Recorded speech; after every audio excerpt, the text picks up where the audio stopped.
design it for that. What literature can you point to that would demonstrate that natural processes can develop computer code? Oh, I told you this earlier. It's not computer code. It looks nothing like computer code. It's mostly junk. It's gibberish with occasional bits of translated code that translates into a protein with some regulatory elements. Mm-hmm. It's a hodgepodge in there. What requires the DNA to operate is the synthetic machinery of the cell as well. So it's a synergistic system. But it's nothing like a computer program. It's just interesting that we would backwards engineer certain features of that system to make our own technology if it's hodgepodge. But anyway, which ones do we? Well, I'm thinking of the ENCODE project material that took the functional elements of the junk DNA supposedly and have discovered. Do you really want me to rant about ENCODE? If you'd like to, and I'd like to hear Dr. Ranna respond. Yeah, ENCODE is a disaster. ENCODE is a project where they were going to map out all the functional elements of the genome. So what they're doing is a bunch of biochemical assays. And one of the lead investigators came out with this remarkable announcement that 80% of the genome is functional, and that he thinks the other 20% will be functional as well. And every evolutionary biologist in the world did a major facepalm. That makes no sense at all. There's mathematical reasons it can't. Studies of genetic load show it doesn't. Studies of genomic structure show that no, those aren't functional. Large bodies of repetitive DNA. Basically what it was a very crude biochemical assay for function that was not appropriate. At any time a protein touched the DNA strand, it was marked as, oh, that's functional, which is not the case. The analogy I like to use is, imagine that all the lights go off in here and it's pitch dark, and I am a protein who has to get out the door. What I will do is walk down and fumble and touch things, trying to find my way to the door handles, and then I'll exit.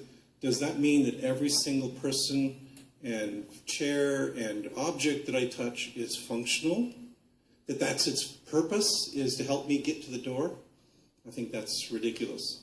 Anyway, there's a whole bunch of rigorous mathematical arguments that prove that ENCODE was invalid, that they were operating out of ignorance, and it's really kind of an embarrassing thing for science. I would agree with Dr. Ranna that sometimes our preconceptions lead to fallacies and errors in science even. Yeah, well, I've actually written like a 3-part series or a 4-part series on our website about the ENCODE result, and then responding to the criticisms of the ENCODE conclusions. And you know, we could probably spend a long time talking about this, but you know, I would actually I think you're making reference to the binding of transcription factors to the DNA, and you know, I would argue that they weren't just looking at every time it was touching it; they were actually looking at binding proper.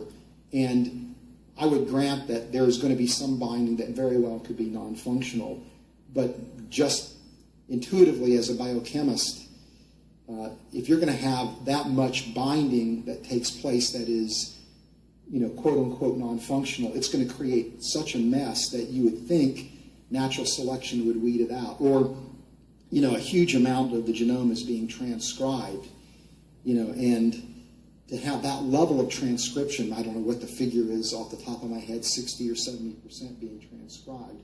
That level of transcription, and most of it is noise, would create so much junk in the cell and would be so energy intensive, you would think that would be eliminated. Plus, we're understanding that a lot of those transcripts are actually taking part in gene regulatory networks, you know, as part of this competitive endogenous RNA hypothesis.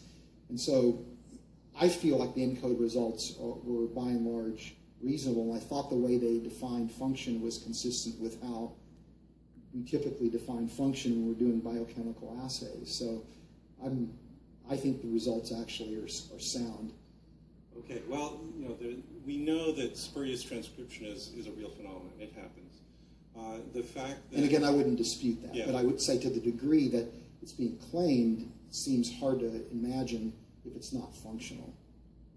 Well, we have a number of arguments that it is non-functional. For one, we have the full genomic data. We've analyzed it out the wazoo. We know it's there. We know there's long stretches of repetitive DNA.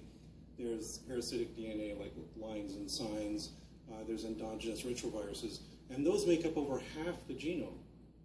We know that's not functional. But that's, it's parasitic or redundant or garbage. So we know that that's not functional. So when you tell us that this much of it is functional, we're going to look at you askance. Furthermore, since the 1930s, we've worked out in great mathematical detail this concept of genetic load and exactly how many genes could be present in a cell for it to survive. Common errors, mutational errors during replication. And the answer has been very consistent. It's between 10,000 and 30,000 genes. You can't have more than that. If you do, the genetic load is so huge that nobody survives because everybody is born with lethal errors and they croak. And this has been rigorously demonstrated. So we know that there can't be more than about 30,000 selected genetic elements in the genome, which is about the number of genes that are present. So when we've mapped out the genes, we've looked at them and compared them to mathematics, that's the answer we get. It fits. And to then say that, no, there's 100,000 selected genetic elements or 200,000, we're just going to say, but then we'd all be dead. Well, and I would actually argue that there's a mounting body of data that indicates that what we traditionally thought to be non-functional DNA is turning out to have function. And for example, when it comes to pseudogenes, both duplicated and unitary pseudogenes, something that's really interesting is this idea of a competitive endogenous RNA hypothesis, where the argument is RNA is serving a dual role. One is to messenger RNA, is serving a dual role. One is to be translated into proteins, and the other is to actually take part in a regulatory network where you have members of the members of the network are defined by microRNA recognition elements on the messenger RNAs. And so the duplicated pseudogenes and unitary pseudogenes are part of this network.